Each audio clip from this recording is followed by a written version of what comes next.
Hi, welcome to another episode of the Bench podcast.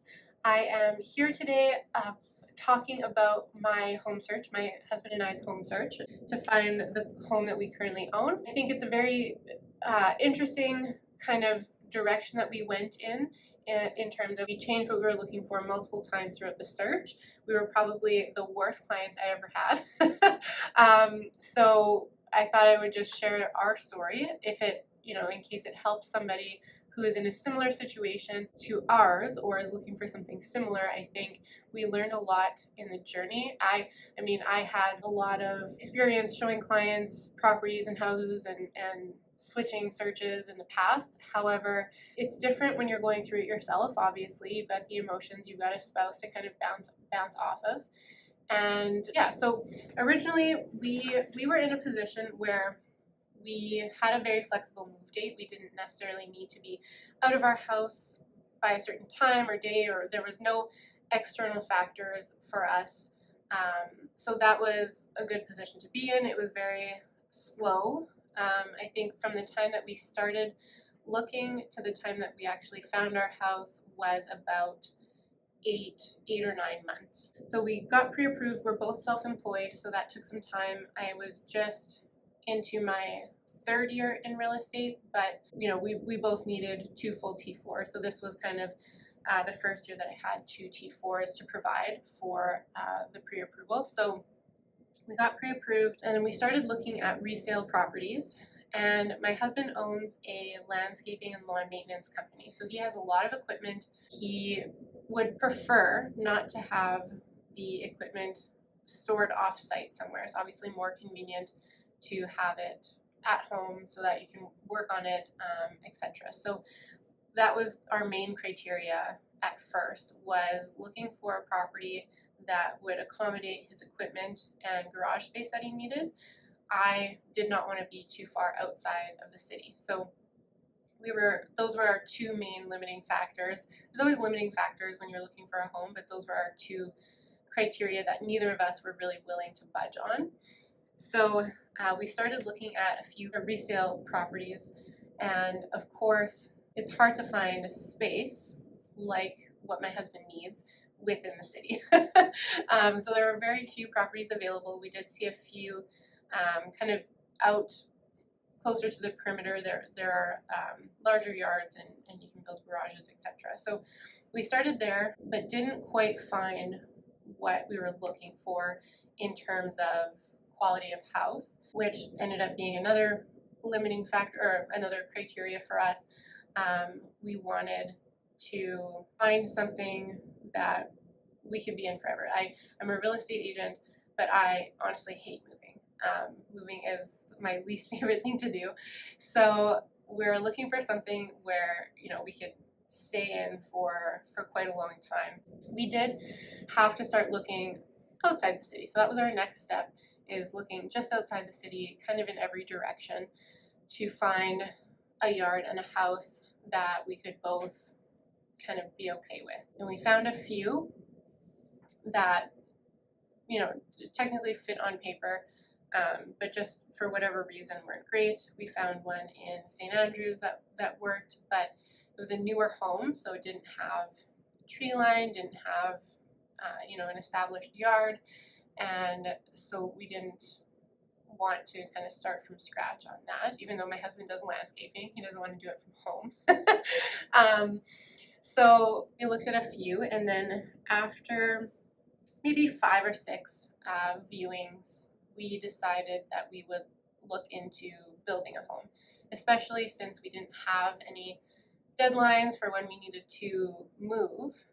It was kind of a good time for us to explore building if we ever were going to build, because as we all know, when you build a home, they give you a general timeline for how long it's going to take. It always takes longer. So we figured that this would be a good time for us to explore the building option, and it would also allow us to have control over the type of house that was built and have the space potentially for a garage, for parking, for whatever my husband needed. So we started going down that road.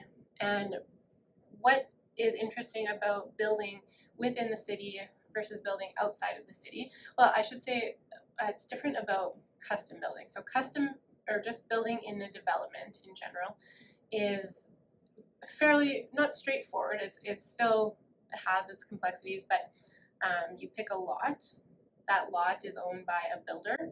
You pick a plan that you like from the builder, and then you build it. And most likely, if you pick a plan that they have already built in the past, the city has or an engineer has already looked at the plans, signed off on the plans, and so it expedites the process because they already have that okay on the plans, and things move forward quite quickly. Building outside of the city, because it's not in a development, you are automatically custom building a home. So there are no stamped plans, and even if there are stamped plans that you pick, there are a lot of logistics that go with, building in the RM that you want to build in, or their specifications, etc. So we started going down that route by contacting custom builders and telling them what we wanted. We did have a general layout in mind. We wanted a bungalow. We wanted it to be 3 bedrooms on the main floor. We wanted the master bedroom to be separated from the other 2 bedrooms. And we wanted a triple attached garage. So those were kind of our main factors. My husband also wanted stairs from the garage into the basement. So that was an additional criteria that we wanted. So every builder has some sort of plan that fits these criteria. It's very common. So we went to 3 or 4 builders with this idea and told them our budget and told them what we wanted, and then we started getting quotes in. In the meantime, we were looking for lots that would work for what we needed. We were looking in Grand Point, we looked in Headingley, West St. Paul, and Lorette. So we did find properties in each of these areas that would fit for us. The factors for us were whether there was a well on the property, or whether they were hooked up to municipal water and also sewer. So if we were able to do a septic field, or if we were hooked up to the town septic, or whether we needed to do a holding tank, and the same for water if we had to do a cistern. So we kind of narrowed things down between all of those factors to one property in Headingley.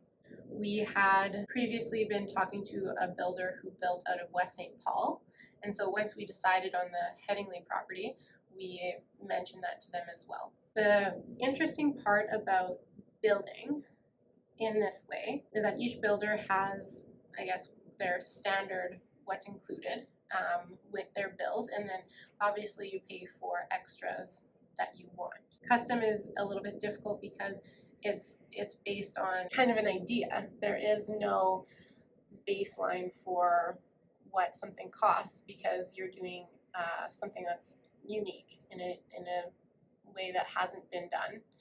So we found this property in Headingley. We spoke to, at this point, I think we were speaking to 2 builders, and understandably so. The builders don't want to do the work of getting quotes for the project until there is some guarantee that they're going to be getting the work, because it's a lot of work to go out and get quotes from all the trades just to not get the job. But on our side, we don't want to guarantee a builder to get the work without knowing how much it's going to cost. And this is a very common issue, and some builders take a deposit. They'll say $1,000 deposit. If you move forward with it, it goes towards your home purchase price. If you don't move forward with it, then they just keep that $1,000. But it does get expensive. So we were at the point of discussing with these builders final prices, but we didn't have any exact price from either of them, because we hadn't guaranteed that they would get the work. So it was budgets, essentially. So the way that builders generally work is they will give you a budget for your kitchen, for the cabinets, for the flooring, for the lighting, etc. And then it's up to you to stick to that budget when you go to the suppliers that they have, or you can choose to go over that budget and put in 10 more pot lights or put in whatever. So we had one builder come back to us and say, it was the builder in West St. Paul, and say that it would be more expensive for them to build the home in Headingley than in West St. Paul because most of their work was in West St. Paul. And so just the travel time, learning the RM rules, things like that, dealing with the RM, they were more expensive than they had originally quoted, just due to the location change. Secondly, we had numbers that didn't really make sense for what we had discussed. So for example, kitchen budget for building a house with we wanted quartz countertops and we wanted wood cabinets. We didn't want melamine cabinets. So those are two fairly expensive upgrades depending on what kind of quartz you decide on. And one builder had included a budget of $10,000, which is low. It's not possible, to be honest. So I understand why they did that. They wanted to get the home into our budget so that we would sign on with a contract with them, but it was unrealistic. They also had a budget of, say, $2,500 for the driveway, but this was a 5-acre piece of property, and so the driveway was going to need to be super long and obviously gravel, but still there's no way that they could have built that for that price. So we were looking at these numbers.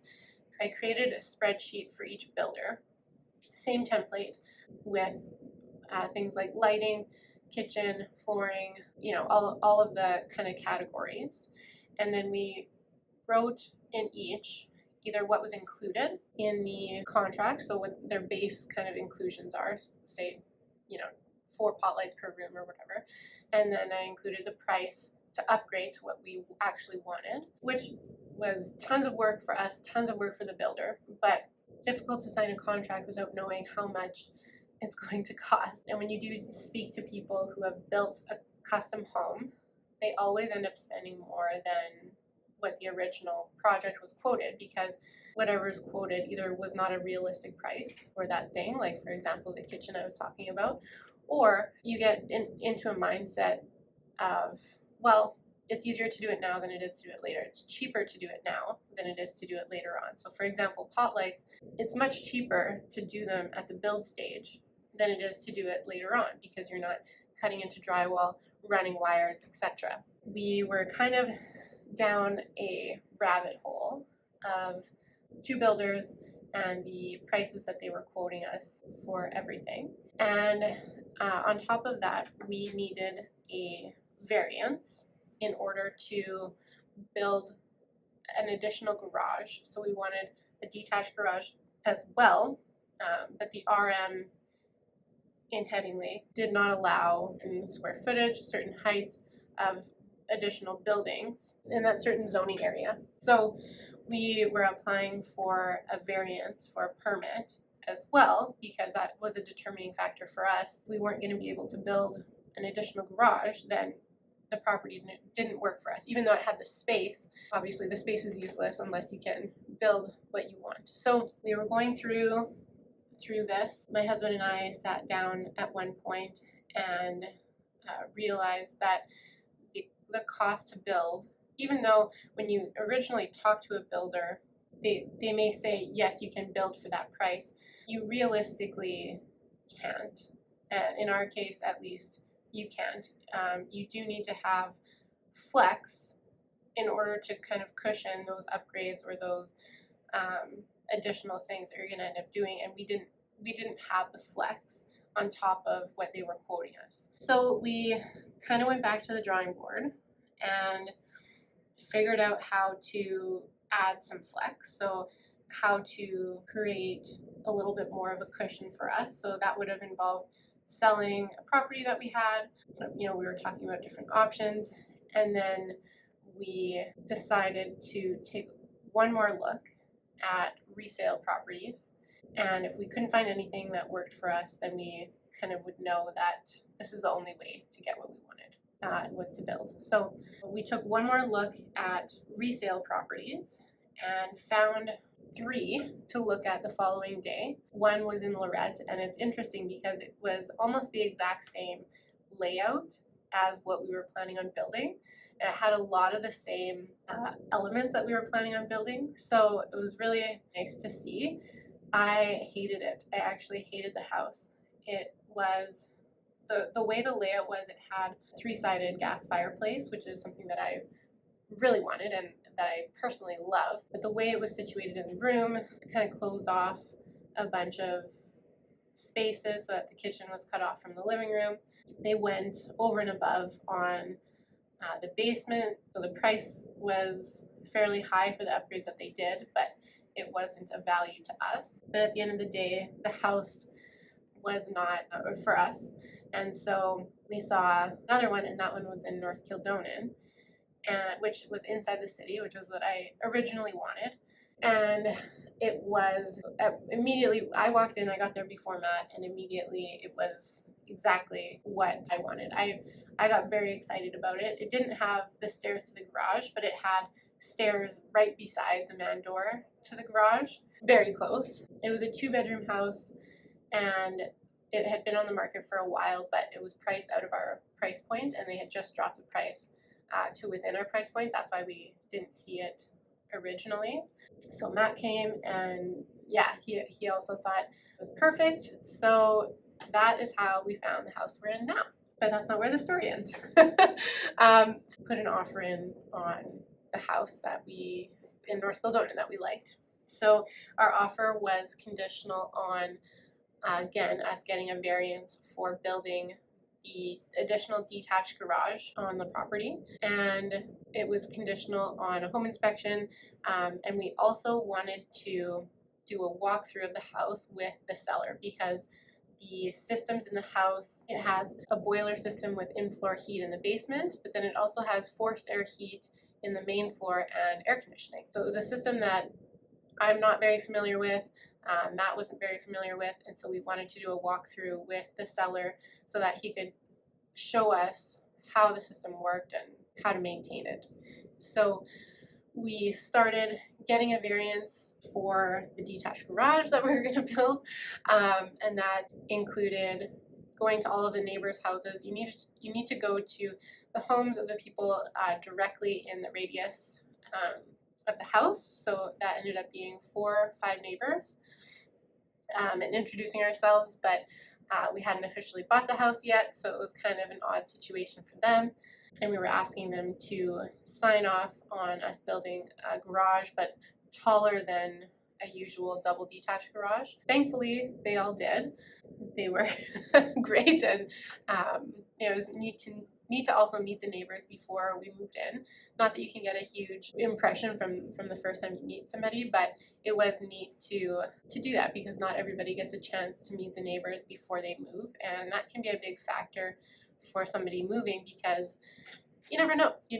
A crazy neighbor could ruin your experience in a house. So we met the neighbors. They did sign off on the variance. We did our home inspection, and then we did do a walkthrough with the seller, and he showed us how the system worked. We brought little tags, and we labeled everything so that we could understand once we moved in what to shut off and where. And then I think probably a month, 3 weeks after we had written the original offer, we signed off on our conditions, and then that was in June, and then we took possession in September. So it was a long time before we took possession. We did the usual buyer thing and drove past the house multiple times months before we moved. And there was an office in the basement that had tons and tons of paperwork in it, and so we drove by and the paperwork was still there. We drove by 2 weeks before our possession and the paperwork was still there. You could see in the window. And so I started thinking, okay, maybe those things won't be removed on possession day. And if they're not, then we need to start planning on how we're going to address that issue. So I drafted a letter to the lawyer, just saying, these things were not removed. we will be calling a company, or we will be calling somebody to come in and remove them, and then we'll be asking the seller to reimburse us for that cost. Mentally prepared for that issue, and then we arrived on possession day. We officially took possession at 9 a.m. We got there maybe at 9:30 or 10, and the seller was there, and his son was there, and they were just finishing up the cleanup. So right to the, well, technically slightly after the last minute, and they had cleaned out the office, so we didn't have to, at the end of the day, we didn't have to deal with that. So I was just happy, even though, they probably shouldn't have been there at that time. I was just happy to have that space cleaned out, because that would have been such a huge headache to deal with after the fact. So that was our home search. I think it's not very unique in the sense that anyone who's planning on upgrading from their first home, this was in 2019, and so now things have changed a little bit in the sense of the budget to build a custom home has increased, but at that time the budget to upgrade from your first home and the budget to build a home was about the same, and so we had to go through the motions to really figure out what was right for us. I think lots of people who build a custom home are super happy with the outcome. For us, it was a decision. I think it would have invited a year's worth of stress into our lives, and a year's worth of back and forth that we didn't need. It's not our personality to do something like that. I don't think either of us had interest in making those decisions, but obviously we would have done it if that was the only way to get what we wanted, because like I said, we were looking for a house that was going to be for a long time, so it's kind of short-term pain, long-term gain kind of thing. The spreadsheets that I had made for those custom builds, I've passed on to clients now multiple times, and it's been a lifesaver. It actually has been, for me, when we were looking at the houses, it gets very overwhelming to chat with builders, and each of them include something very different. Some include quartz countertops in the base price, some don't include quartz countertops in the base price, some include lighting, some don't include lighting, etc. So it's very difficult to compare apples to apples. So it was nice for me to kind of make line items, and then it kind of made it clear that it wasn't something that we wanted to do. So hopefully that is helpful for you. Thank you so much for listening to my episode of The Bench, and please like and follow and comment if you like the story, if you can relate, if you want more of stories like this from other realtors or from other clients, and yeah, thank you so much for listening.